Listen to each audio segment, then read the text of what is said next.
전두환 전 대통령 회고록 관련 얘기인데요. 바로 며칠 전에 광주지방법원에서 전두환 전 대통령의 회고록 중에서 허위, 왜곡된 내용이 들어있는 33곳에 대해서 이 부분을 삭제하지 않는다면은 출판, 배포해서는 안 된다라는 내용들입니다. 내용들은 33개 있겠습니다만은요. 대표적인 내용이 지금 5.18 과정에 북한 특수군이 개입해 있다. 이런 내용도 들어있고요. 이거는 이전에 일찍이 지만원 씨가 주장해가지고 법적으로 제소가 돼가지고 이미 문제가 됐죠. 반복적으로요. 그런데 전두환 전 대통령이 지만원 씨의 말을 인용해서 참했어요. 당시 대통령이면은 이보다도 훨씬 더 대통령이 아니라 계엄사령관이면은 그렇죠. 정확하게 알 수 있는 자리인데 그것을 제3자인 다른 사람의 주장을 인용하는 방식으로 얘기를 했고 또 시민군이 먼저 총을 쏘기 전에 계엄군이 총을 쏜 적이 없었다든가 최근에 국과수에서 확인해 준 기총소사 헬기에서 했던 부분도 없었다 등등 얘기했는데 어쨌든 간에 법원에서는 이거를 더 사실이 아니기 때문에 아니면 왜곡된 것이기 때문에 이 내용을 담은처럼 해서는 안 된다 이런 결론이 나왔습니다. 김현성 부원장, 네. 혹시 이 주장 중에서 논란의 여지가 있는 부분들이 있습니까?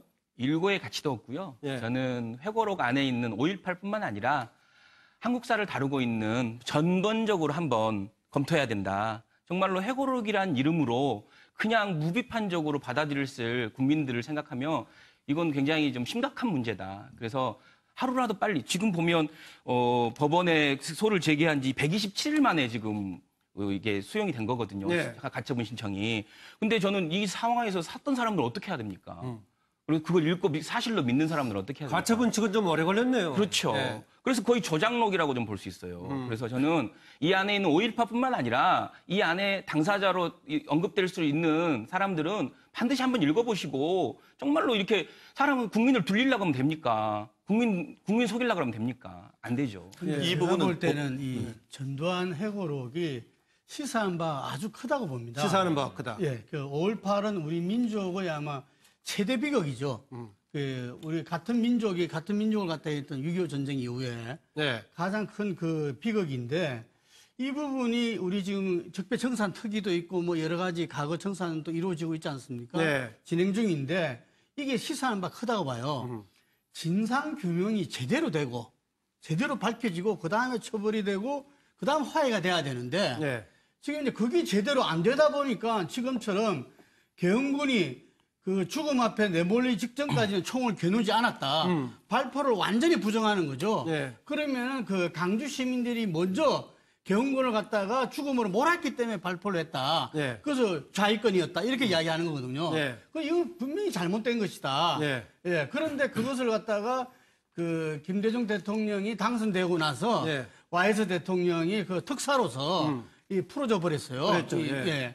그래서 그런 부분들이 자기가 정말 그 자기의 역사적 가오에 대해서 반성하지 않고 있는데도 네. 대통령이 그 특별 사면권을 갖다가 제가 볼 때는 남용했다. 역사에 그 김대중 대통령 후보 당선자와 당선인 시절이죠. 네. YS 대통령이 현직이고요. 어쨌든 간에 네. 두 분 다 돌아가셨지만 그 실제로 예, 그때 네. 그 잘못했다. 네. 저는 이렇게 보여지는데 앞으로 우리가 과거 청산이나 적폐 청산에 있어서도 분명히 중요한 것은 진상규명이 제대로 이루어져야 된다. 예. 진상규명이 제대로 이루어지지 못한 부분들이 많잖아요. 예. 그때, 저 때도 보면은 군 조직이 또 엄청난 조직이잖아요. 검찰 조직처럼, 국정원 조직처럼. 그러다 보니까 자기 어떤 폭로나 이런 게 있을 수 없었죠. 예. 이번에도 보니까 국정원에서 자체 TF팀을 만들어서 하다 보니까 예. 드러난 거거든요. 예. 예. 그렇습니다. 관련 또 보니까는요. 전에 그 이순자 씨가 자서전을 냈었죠. 당신은 애롭지 않다 이 내용에서 자신들도 5.18의 희생자다 이런 주장을 한 적이 있었죠. 여기 자신들이라고 하는 것은 전두환, 이순자 부부를 얘기하는 것인데요. 5.18 관련해서 그동안에 50 청문회 과정 등등을 포함해서 전두환 전 대통령이 어떤 식으로 발언을 해왔나 자료 있으면 좀 보내주시죠.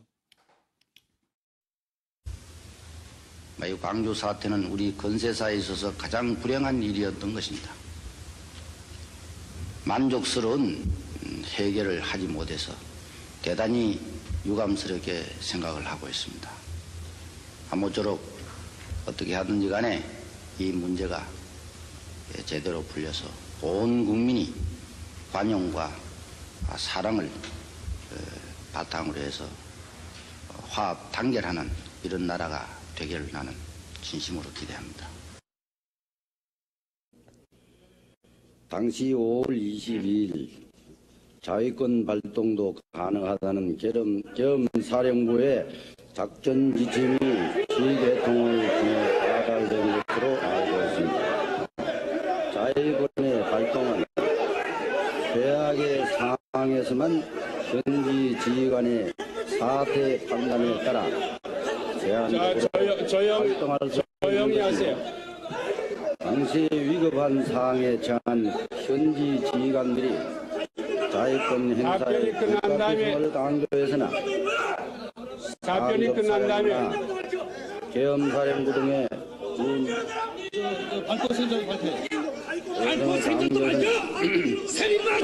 사령부나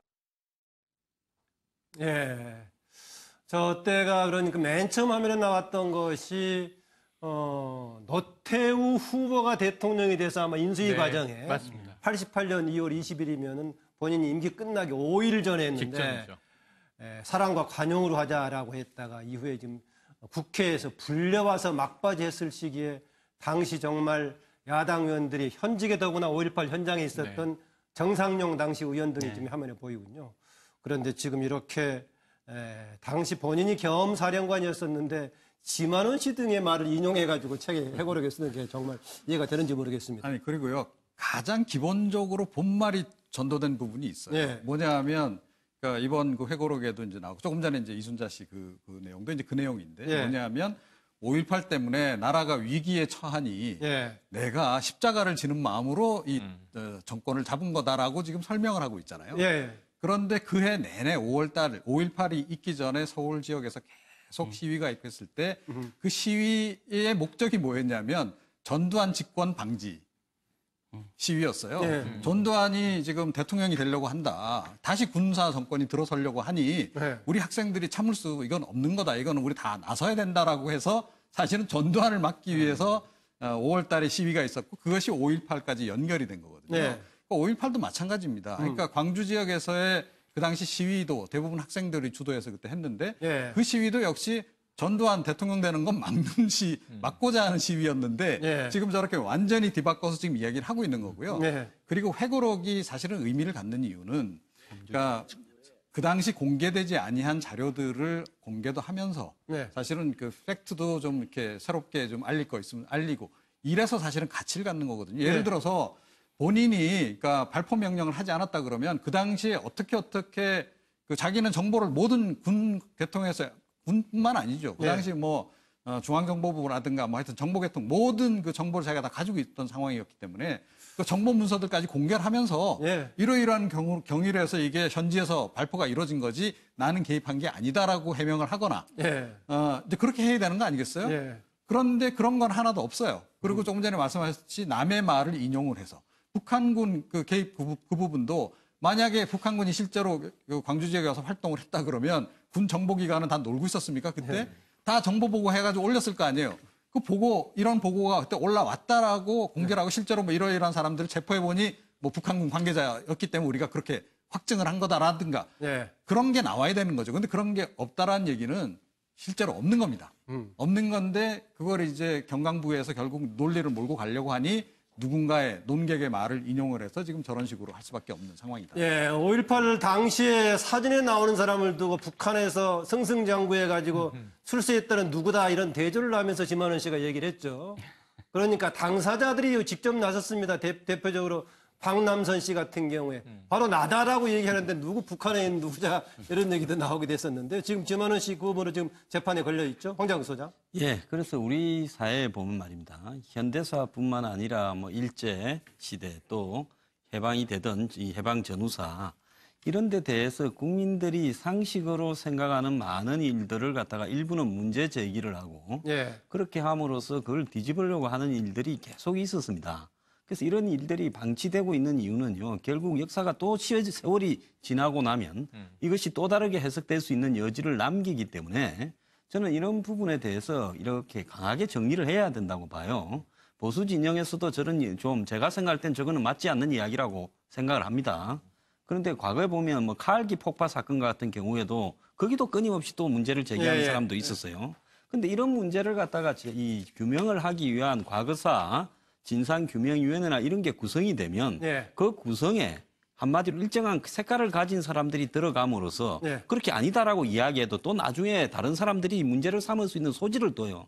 저는 말이 나온 김에 지금 문제 삼는 모든 일들에 대해서요. 정말로 공정하게 이 정권이 이렇게 규명위원회를 갖다가 지금 여권, 야권, 이 보수, 진보 해서 구성을 해서 정확하게 한번 이렇게 이 합의를 통해서 마무리를 짓는 과정, 그리고 국회에서 이 부분을 갖다 다시 정리하는 과정이 필요하다고 봅니다.